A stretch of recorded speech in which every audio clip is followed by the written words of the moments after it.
Good afternoon, everybody. My name is Bill Bradley, and today we're going to be doing Lebanese cooking. We're going to do what are called mezes. And if you know anything about Spanish cooking, small plates are called tapas. In Greece, they're called mezes, and also in Lebanon, they're called mezes. So they're small plates that we are going to be basically creating a big platter of small plates of delicious food. And you're going to see kind of like the difference between countries here. And like, for example, the amount of lemons that we're going to use for this. We're using a lot of lemons. And of course, lemons are used all throughout the Mediterranean, but this one is particularly quite a bit of lemons. So we are going to make a hummus, a traditional Lebanese hummus, and also something called a fatoush salad. And there's one ingredient in a fatoush salad that's a little bit hard to find, and we'll talk about how to get that. And we're also going to make a tabouli from scratch. And these are all very, very healthy, very delicious. We're going to add a few other things to the meze platter. This is a great platter. Like if you're going to have people over for Thanksgiving, for example, you could have this platter, and it's a really healthy plate of food.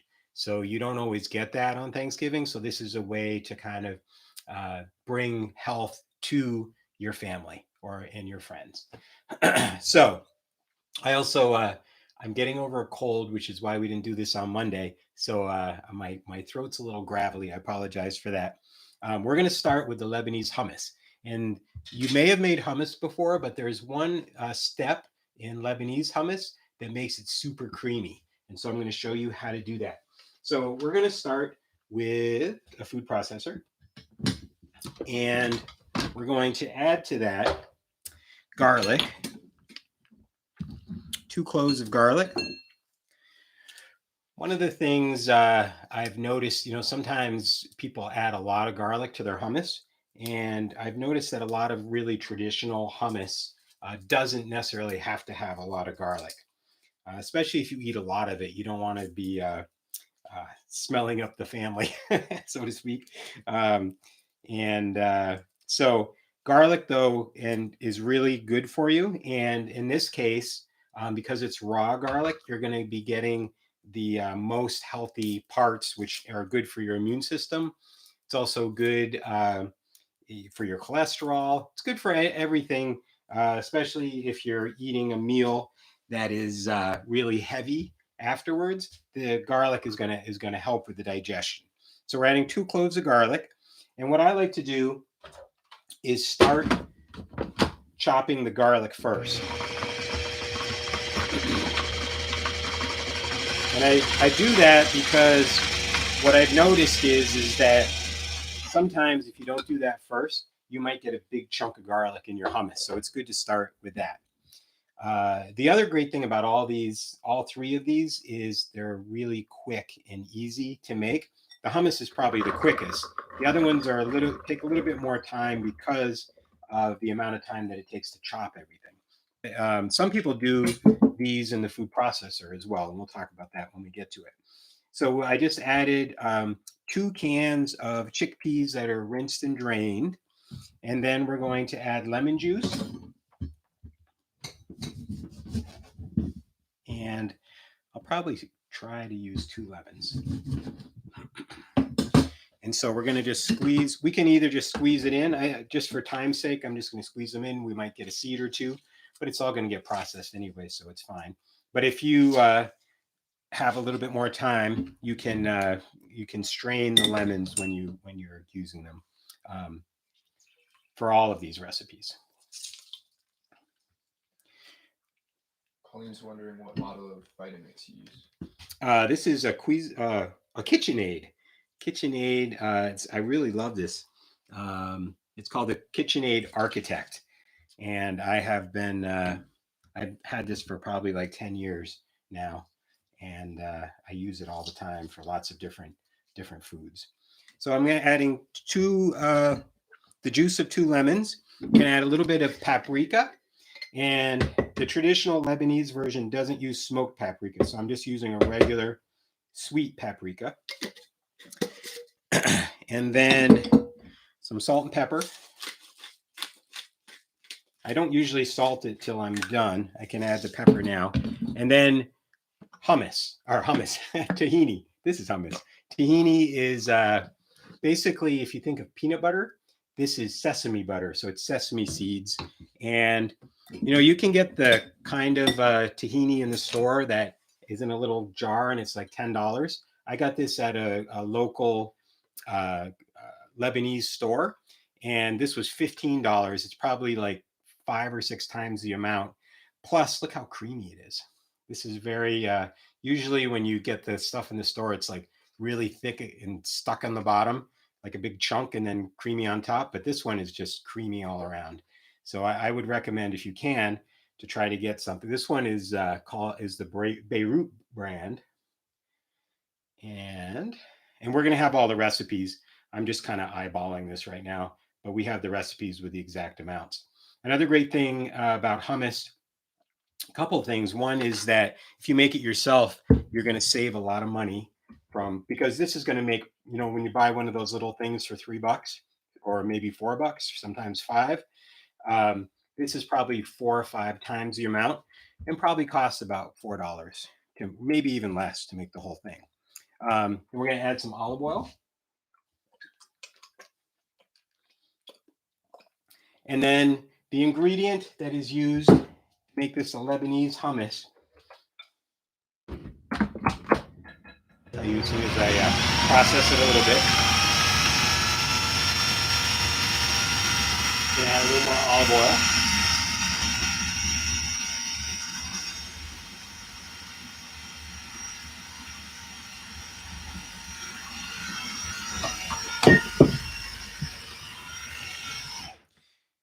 So simply, the secret ingredient is cold water. Very, very cold water. And if you add this slowly to your hummus, it's going to make it very creamy.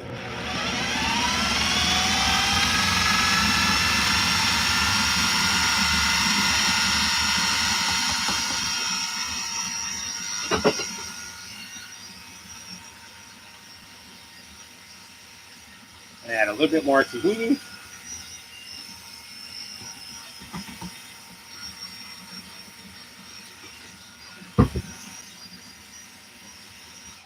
And then that is done. So again, a very quick recipe. It's full of really healthy proteins. It's basically could be a whole meal in itself.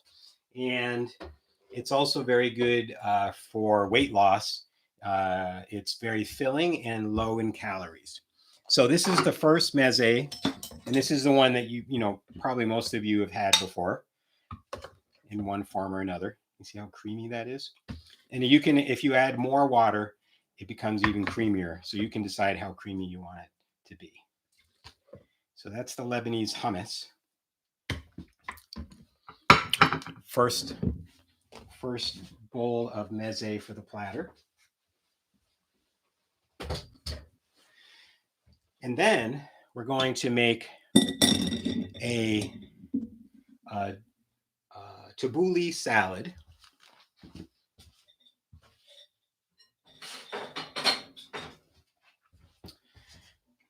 Oh, one other thing for the hummus, I like to top it with some pine nuts if you have some, and also you can put a little paprika on top, and then drizzle some olive oil on top of that, just to make it look really nice. So there we have, that's the end of that recipe. So next is tabouli. And many people have different ideas of how tabouli should be made. And the really traditional tabouli is much more parsley and much less bulgur wheat. And so bulgur wheat is a type of wheat that I use mostly just for tabouli. And it is very easy to make. You just pour hot water over it and let it sit, and then you drain it, and that's pretty much it, and it's done. So it's a super easy grain. It's a whole grain, really good for you. If you want to have it be gluten-free, you can use quinoa. There's actually a recipe for quinoa tabouli on our site.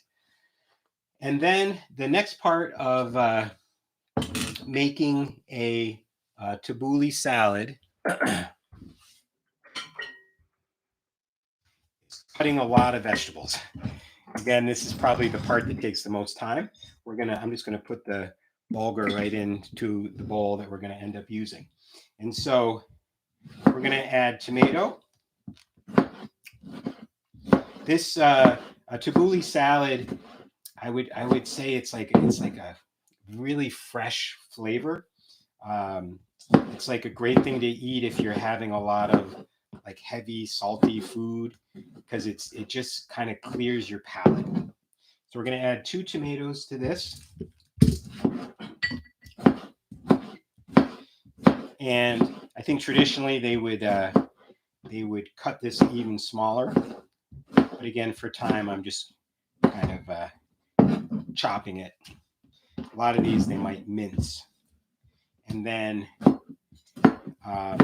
with the onion, typically what they do with the onion, and again, for time, I'm not going to do it right now, but you would mince the onion and then put it in salt and pepper and just let it sit. And then you would drain the liquid out. You could probably put it in a colander. And that takes some of the bitterness from the onion out. And so, but we're not going to do that today. Now, when I talk about the Mediterranean diet, I often talk about Greece. There's a lot of similarities between Greece and Lebanon. They both have grape leaves. They both have hummus, and they both eat a lot of olives and have lots of vegetables. I think they definitely use more herbs in like single recipes than they would in Greece. I'm only going to put half an onion in, just because I'm not rinsing it. Okay, so we're going to add that. And then we're going to add a lot of parsley. This much parsley, this is like 2 bunches of parsley. They might generally even add more. And we're also going to add 5 mint leaves to give it a nice minty flavor. So this you want to really chop well. And this also is a great herb for your digestion. So again, if you're having a heavy meal or a meal with, that might have a lot of sweet in it, this is really going to help with your digestion. And part of the reason that they actually use fresh herbs in the Mediterranean besides flavor is they really knew how it would affect you medicinally. And like, for example, I think we talked about in the Italian episode where we were talking about oregano. And with oregano, that also will help with digestion. So a lot of times you'll see that with pizza, for example, or something heavy like that. Okay. Again, we would probably even chop this more. But again, for time, I'm just going to stop here. You want it to be really chopped really, really well. Okay, and then we're going to add that in. You can see the amount of parsley is almost as much as the rest of the salad. And then we're going to add about a half a cup of lemon juice. So it's very lemony. So it's 2 to 3 lemons. And then, as with many Mediterranean dishes, we're going to add half a cup of olive oil as well. And olive oil, as we've talked about in the classes before, very good for you. It's a strong anti-inflammatory if you get the kind of olive oil that has the burn to it, which means a slight burn in your throat when you eat it. About 5 seconds after you take like a half a teaspoon, you would feel a strong burning in your throat. And that is a really good thing. A lot of people think that's not good, but it's actually really, really good for you. So we're going to add a lot of olive oil.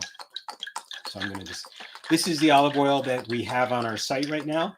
It's called the Momeless brand, and it's actually sold out right now, but hopefully we'll have it back before Thanksgiving for people if they want to give it as a gift for Christmas or the holidays. And so that is everything you need to make a really traditional tabouli. Again, I would chop this way even more. It's such a nice, fresh, crisp flavor. Okay, so we're going to add that to our platter. You don't really have to garnish this with anything because the whole thing is a garnish. The whole bowl is just one big garnish. All right, let's add a little more, top it off. And this is one of those dishes, the longer that you let it sit, if you let it sit for a couple hours, it's going to be even more flavorful because all the oil and the lemon juice is going to get into the herbs and be really, really delicious, and into the bulgur wheat as well. So that's tabouli.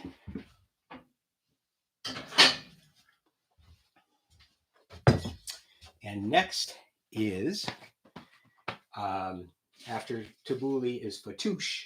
And Fatoush is a really awesome salad that there's a place near us that a Lebanese restaurant where we always used to go. And it had really delicious meat dishes and bean dishes. But the Fatoush was a salad that was always served at the beginning, and it's so, so good. Another like great way to start a meal. It kind of settles your stomach, getting you ready for the heavier stuff, especially if you're, at a holiday kind of event. This is another one where we're going to be doing quite a bit of chopping, and we're going to start with green onions. If anybody has any questions while we go, you can put it in the chat. We're also going to give away one of our Foods of Crete cookbooks in just a minute.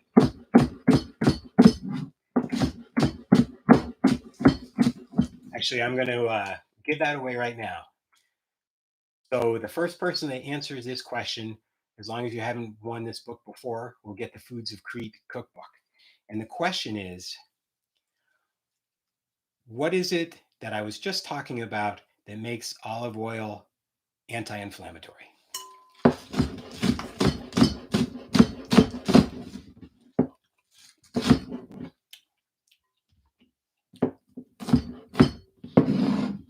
I'm going to add the onions. We have a winner. We have a winner. Winter is David Ridgway. David Ridgway is the winner. So David, if you can just give us your either your email in the chat, or email me at philbrad@gmail.com, and we will send you the book once we get your address. Congratulations. I'm going to add a green pepper. This is one of the few times that I like kind of religiously stick to a recipe that has green pepper in it. Usually when I see a recipe for green pepper, I'll add red or orange pepper because it's just better for you. But this is such a traditional recipe that I'm going to keep the green pepper. And as we had talked before also, green pepper is just a unripe red pepper. And so it has less nutrients, but obviously it still has a lot of nutrients. Just like with iceberg lettuce, a lot of people are like, iceberg lettuce has no nutrients in it. Iceberg lettuce definitely has nutrients in it. It's just less, quite a bit less than other types of lettuce, but that doesn't mean it doesn't have any. Okay, then I'm going to add red onion to this.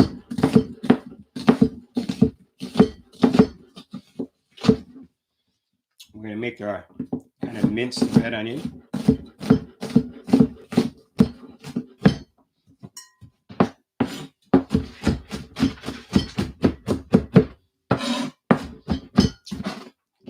Add the red onion. And we're going to add some radish.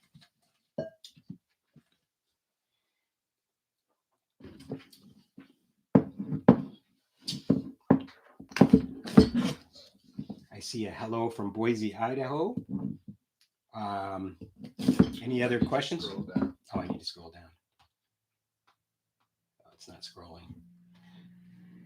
Oh, hold on. There we go. Okay. Sorry about that. I wasn't seeing your questions. How do you know which olive oil you can use to cook with? That's a great question. So, this is an interesting thing that most people think is the other way, that a lot of people think that it's better to cook with a lower quality olive oil. But there was a study that came out a few years ago. This is romaine lettuce that showed that cooking with the highest quality olive oil is actually the best olive oil to cook with. The highest quality olive oil, like a good, really good extra virgin olive oil, when you cook with it, it retains its nutrient value more than almost any other type of oil. And so the higher quality, the better. So basically, I'm adding about half a cup of mint here, but it's just going to be a bunch, maybe half a bunch of mint. So we use the highest quality olive oil for everything that we do. Some people think that you just would use olive oil, a high quality olive oil for salads, but it's actually better to use high quality olive oil for everything if you can. And like this olive oil that we have is a very high quality olive oil that has the anti-inflammatory effect to it. But you can get really good olive oils, like the Lebanese store that we have near us. You can get really good olive oil from there. So I'm going to add the mint to this, and then that's probably about right. I'm going to add cucumber and tomato, not too much tomato. And then I'm going to show you the ingredient that is probably the most prevalent part of a Fatoush salad, but also the hardest ingredient to find, and I'll talk about where you can find that as well. I see somebody watching from Ballymoney, North Ireland. Are you all? You have sound when you're chopping. Yes, I am aware that my mic is picking up sound. Hopefully, you can still hear me. One more question. One more question. Oh, is lemon good for salads? Yes, lemon is one of the best salad dressings. In Crete, like a traditional Greek salad, in Greece, you would only use lemon and olive oil. And lemon also very, very good for you. Something also that is going to help with digestion. And also, surprisingly, it helps with acidity too. Even though it's considered an acidic citrus, it will help you with acidity if you're eating it. So the last part of this recipe is the salad dressing. Oh, two last parts: salad dressing and then the topping. So, and you want to put the salad dressing on before you put the topping on. So the topping is made of sumac, olive oil, lemon juice, water, salt, and pepper. And again, this recipe is on our website, but sumac is a berry that's turned into a spice. Oftentimes when you get it in a Lebanese restaurant, it's not ground up, it's more like the actual berry. So you'll see the little crunchy berries. But this one is a sumac berry powder that I got, and I got this from Whole Foods. You could probably get it again from any like a Middle Eastern store, Lebanese store, anything that's a Mediterranean store will definitely have this. But it's definitely part of the traditional flavor of this salad. You don't have to use it. It would still be really delicious with just lemon juice and olive oil. So we're going to top the salad with the dressing, and then give it a little toss. Oh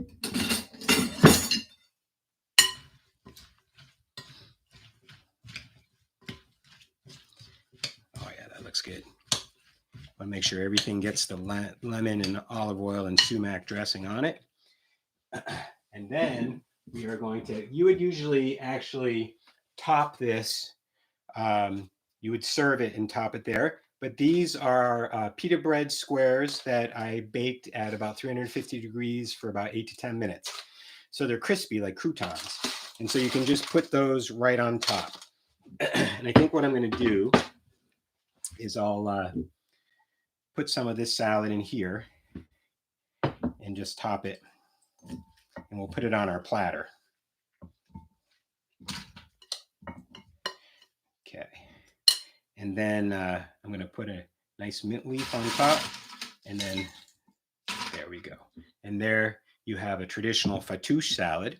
So we're going to add that. And then the two other things that I'm going to add are actually two things that I got from Trader Joe's. One is grape leaves. Now, of course, you can make your own grape leaves. It's a little bit more time consuming to make your own grape leaves. The one thing that I don't like about the Trader Joe's grape leaves is that it's not in olive oil. It's in sunflower oil, I think, or safflower oil. So generally, I'd like to get it in extra virgin olive oil, but that's all they have there. So I'm going to put those there. And then the last thing would be that I would have a small bowl of olives. And I don't know what I did with my olives. But anyways, you have a small bowl of olives. So this is, I'm going to actually kind of bring it over there so you can see it. Get a little bit closer. Is that good? Can you see? Okay. So that is a really traditional Lebanese meze platter. This, again, would be great for a dinner on its own. Even just one or two of these, you could serve with bread and just on its own. And or as a great platter for right before the holidays or at the holidays. So, you know, I think people would be pretty impressed if you brought this for Thanksgiving. Okay, let's see if we have other questions here. Somebody said Kirkland is a great olive oil brand. Yes, Kirkland uses a authentic Italian olive oil that is really highly rated, and it's a really good oil. So I do recommend the Kirkland brand. Let's see. There's some great olive oils from Crete on Amazon. This is true. The one that what was the name of the one that we had? Was it the Crete? No, not the Crete brand. That was the one we had before. Anyways, if you're interested in a good olive oil, we can tell you a good one. Terra Creta. Yes, that's a good olive oil, and it comes in big tins. We're also, as I said, we're going to have our Moma's olive oil back, hopefully in the next week. What are the benefits of grape leaves?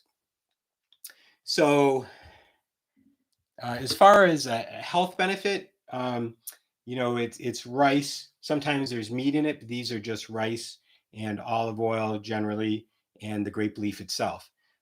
They're high in antioxidants. They're also very filling and inexpensive. So these are often used in this, you know, as a side in a lot of dishes throughout the Mediterranean. There's also, like, if you go to certain places in Greece, you'll get a sandwich that has different types of meat, and then it will have grape leaves on top with tzatziki, which is a yogurt sauce on top. Okay, any other questions? Okay, so we also are going to do a giveaway right now, and this is a giveaway of a free Mediterranean program. And so we have two 10-week programs that are both online. The weight loss one begins on Monday, and then there's a Mediterranean Way program that starts the Monday after. And these programs the Mediterranean Way teaches you step by step how to eat the Mediterranean diet, and has lots of challenges and videos and recipes. And the Mediterranean Weight Loss program is more specific to weight loss, and it's about eating delicious food in a way that you're going to eat for the rest of your life, lose weight, and maintain that weight, which is something that a lot of diets don't help you do, is maintain the weight. And so, when I often say this, the success of a diet isn't losing weight. The success of a diet is losing weight and keeping it off for many years. And I personally lost 50 pounds and I've kept it off for many years. And I've done it by eating this way and eating really delicious Mediterranean food. So we're going to ask the question, and then Winter is going to randomly pick from your answers. So the question is, what did you get out of today's program? So we'll give you about a minute to put that in, and then Winter will tell us who won. The other thing is that in a few weeks, we have to check because of the holidays which day it's going to be, but we're going to do another one of these on Moroccan cooking. And Moroccan cooking has lots and lots of flavors, lots of spices. It's quite different. It has more of a like an African bent to it as far as flavors and spices. And so I think I would love to have you come, and I think it would be really enjoyable for you. We also just put up a new video on YouTube cooking Dutch oven Mediterranean chicken thighs, and something not horrible, but something funny happened at the end. So if you want to watch that video, you might get a laugh out of it. And please subscribe to our YouTube channel because we're making lots and lots of videos, and we really want to teach people how to eat the healthiest way, the healthiest diet in the world, and live the healthiest lifestyle.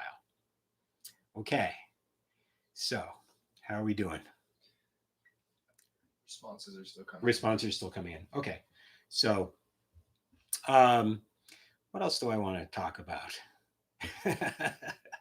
Thanksgiving. So one of the things that I did many years ago, I used to, like, when I was quite a bit heavier than I am now. One year I wrote down everything that I ate on Thanksgiving, from beginning with this big breakfast and then going to Thanksgiving and then eating the leftovers at night, to see how many calories I ate in one day of Thanksgiving.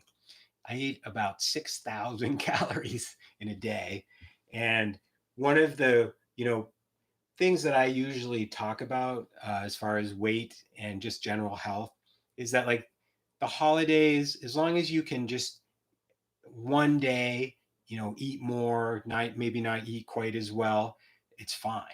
It's more when you start eating and it continues, and you, like, all the way from Halloween to New Year's, you're overeating. That's when you start to gain weight and it becomes more of an issue. But if you serve platters like this, like a good meze platter, lots of vegetables, you're much more likely, it's much easier to eat the healthier food because it's really so good. And then you can have smaller amounts of the maybe not so healthy foods, like the pies and the, different types of desserts and stuffings and all that kind of stuff, which I love, by the way. I love cooking Thanksgiving dinner. But there is, by having lots of healthy foods there, it's going to make your Thanksgiving all that much healthier. All right. All right, we have a winner. We have a winner. The winner of the Mediterranean Diet Program is Carmela Simmons. Carmela Simmons. Congratulations. So, Carmela, if you can either put your email in the chat, or again, email me at billbrad@gmail.com, and we'll make sure that we tell you how you can get a free program. And so congratulations. And thank you, everybody. I hope you have a great holiday next week, and I hope that it's a happy, healthy holiday. And I will see you live in a few weeks. Bye.